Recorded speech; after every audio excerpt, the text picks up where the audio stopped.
انا انزلناہ فی لیلۃ مبارکہ، ہم نے اس کو نازل کیا ہے ایک مبارک شب میں، چونکہ 21ویں تاریخ ہے، یہ 21ویں شب شروع ہو چکی ہے، تو یہ بھی سمجھ لیجئے یہ عشرہ جسے کہ حضور نے کہا ہے کہ آخری عشرہ جو ہے عتق من النار، آگ سے چھٹکارا پانے کا ہے، جس نے یہ عشرہ پایا زندگی میں اور پھر بھی اس کی اصل قدر نہ کی اور آگ سے چھٹکارا نہ پایا تو بڑا ہی بد نصیب ہوا۔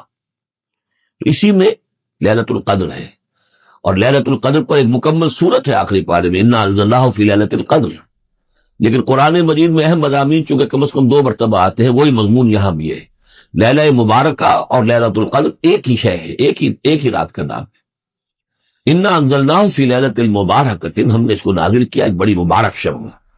انا کنا منذرین، ہم ہیں خبردار کر دینے والے۔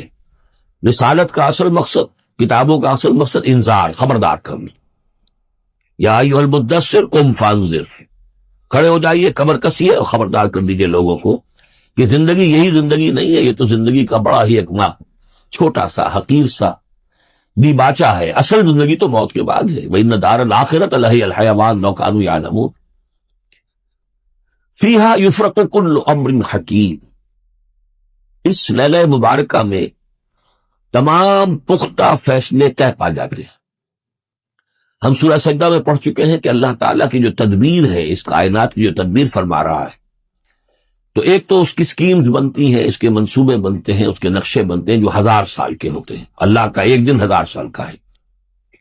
یدبر الامر من السماء الى الارض ثم يعرج الیہ فی یوم کان مقدارہ 1000 سنۃ مما تعدون، لیکن پھر ہمارے حساب سے جو ہر سال کا معاملہ آتا ہے تو یہ بھی ایک رات ایسی ہے سال کی۔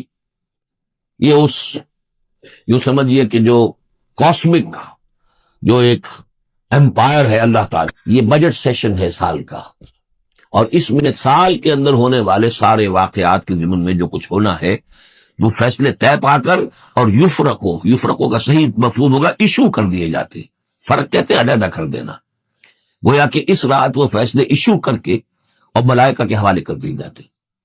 تو چونکہ یہ رات وہ عظیم رات ہے کہ جس میں تمام سال کے فیصلے طے پا کر اور ملائکہ کے حوالے کر دیے جاتے ہیں کہ اب ان کی امپلیمنٹیشن کرو، وہ سول سروس ہے، وہ بیوروکریسی ہے اس کائناتی حکومت کی۔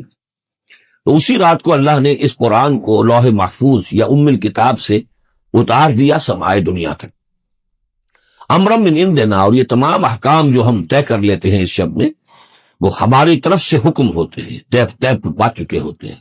امرا من عندنا انا کنا مرسلین، ہم ہی ہیں بھیجنے والے۔ رحمتا من ربک، اور تمام فیصلے جو ہوتے ہیں اللہ تعالیٰ کے رحمت ہی پر مبنی ہوتے ہیں، اور خاص طور پر اس کتاب کا بھیجا جانا وہ تو ایک عظیم رحمت ہے نوع انسانی کے لیے۔ انہ هو السمیع العلیم، یقینا وہ سب کچھ وہی ہے، سب کچھ سننے والا اور سب کچھ جاننے والا۔ رب السماوات والارض وما بینہما، وہی ہے آسمانوں اور زمین اور جو کچھ ان کے مابین ہے، ان سب کا مالک اور رب۔ ان کنتم موقنین، اگر تم یقین کرو، یعنی یہ بات مان لینا تو شاید آسان ہو، یقین کرنا مشکل ہو جاتا ہے۔ ہمیں نفس دھوکہ دیتا ہے اس کا مالک میں ہوں، یہ چیز میری ہے، ہونا یہ چاہیے کہ ہر شے اللہ کی ہے۔ این امانت چند روزہ جس نے باست، در حقیقت مالک ہر شے خداست، میرے پاس تو یہ چند دن کے لیے امانت کے طور پر، یہ ہاتھ بھی اللہ کی امانت ہے جس نے مجھے دیا ہے۔ اللہ پوچھے گا کہ تم نے غلط کام تو نہیں لیا اس سے، اور یہ ہاتھ میرے خلاف گواہی دیں گے، ہم پڑھ چکے ہیں اس کو، ہمارے اپنے اعضاء جو ہیں، اپنے ہاتھ، ہمارے پاؤں، ہماری کھالیں ہمارے خلاف گواہی دیں گے۔